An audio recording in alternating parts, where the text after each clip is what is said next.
मित्रांनो, 3.5 मुहूर्तांपैकी एक मुहूर्त म्हणजे अक्षय तृतीया. 19 एप्रिल 2026 रोजी रविवारी आहे अक्षय तृतीया. हा सण हिंदू धर्मातील अत्यंत शुभ सण आहे. तुम्ही कोणत्याही शुभ कार्याची सुरुवात या दिवशी करू शकता. त्यासाठी वेगळा दिवस किंवा मुहूर्त बघण्याची गरज नसते. यंदा 19 एप्रिल 2026 रोजी सकाळी 10:49 तृतीया तिथी सुरुवात होऊन 20 एप्रिल 2026 रोजी सकाळी 7:27 पर्यंत असणार आहे. 19 एप्रिल रोजी सकाळी 10:49 पासून ते दुपारी 12:20 पर्यंत हा काळ पूजेसाठी अत्यंत श्रेष्ठ मानला जातो. अक्षय म्हणजे ज्याचा कधीही क्षय, नाश नाही होत. या दिवशी केलेले दान, हवन, तर्पण, जप, तप याचे फळ अनंत काळ टिकते अशी मान्यता आहे. या दिवशी प्रामुख्याने भगवान विष्णू आणि माता लक्ष्मी यांची पूजा केली जाते. वैशाख शुद्ध तृतीयेला अक्षय तृतीया साजरी केली जाते. हा श्राद्ध दिवस ही मानला जातो.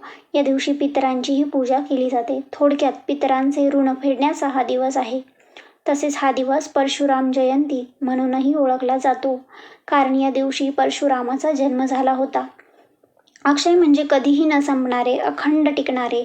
या दिवशी केलेले दान हे अक्षय राहते, कधीही संपत नाही. म्हणून या तिथीला आपणास जे जे शक्य असेल ते दान करावे. मग ते अन्नदान असो वा जलदान असो, कपडे दान करणे असो किंवा इतर कोणत्याही गोष्टीचं किंवा वस्तूचं दान असो. असं म्हटलं जातं की दान देणाऱ्यास शांती, सुख, समृद्धी मिळते. पितृदेवांचा आशीर्वाद मिळतो, तसेच देवांचाही आशीर्वाद मिळतो. मित्रांनो, आता नीट लक्ष द्या, मी काय सांगत आहे ते. हा दिवस पितरांचा सण आहे, म्हणून या दिवशी दुपारी 12 वाजल्यानंतर पितरांना नैवेद्य दाखवावा. कारण असं म्हटलं जातं की अक्षय तृतीयेला पितरांना नैवेद्य माध्यान्ह काळात ठेवावा. माध्यान्ह काळ म्हणजे काय? तर हिंदू धर्मशास्त्रानुसार पितरांसाठी करण्यात येणारे विधी म्हणजे तर्पण असो, श्राद्ध किंवा नैवेद्य दुपारी 12 ते 3 या वेळेत करणे सर्वात श्रेष्ठ असते.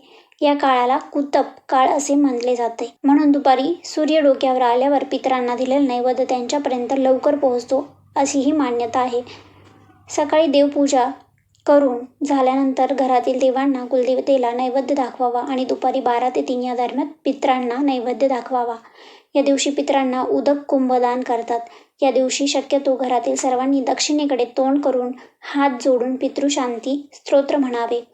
अशीही काही ठिकाणी मान्यता आहे की अक्षय तृतीयेच्या दिवशी दुपारी 12 नंतर शेताच्या मधोमध खड्डा करून एक व्यक्ती जेवेल एवढे अन्नाचे नैवेद्य ताट करून ते अन्न त्या खड्ड्यात ठेवावे. हा नैवेद्य सीतामातेच्या नावाने दाखवून प्रार्थना करावी की आमच्या शेतात खूप धान्य पिकू दे, असे बोलून शेतकरी आपल्या पुढच्या कामाची सुरुवात करतात. तसेच या सणाचा अजून एक विशेष म्हणजे या दिवशी चैत्रात बसवलेली चैत्र गौर उठवली जाते. चैत्र शुद्ध तृतीयेपासून अक्षय तृतीयेपर्यंत वसंत गौरीचा उत्सव साजरा केला जातो.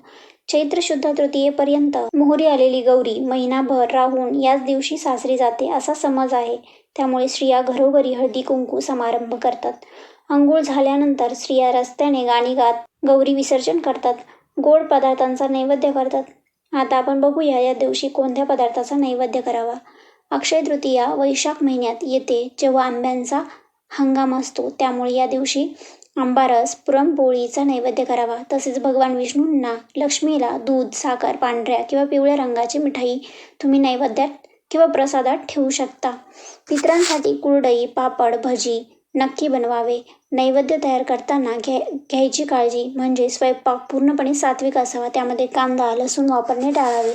देवाला नैवेद्य दाखवताना त्यात तुळशीचे पत्र टाकावे. मित्रांनो, जर ही व्हिडिओ तुम्हाला आवडली असेल, ही माहिती तुम्हाला आवडली असेल तर चॅनलला लाईक आणि सबस्क्राईब करा.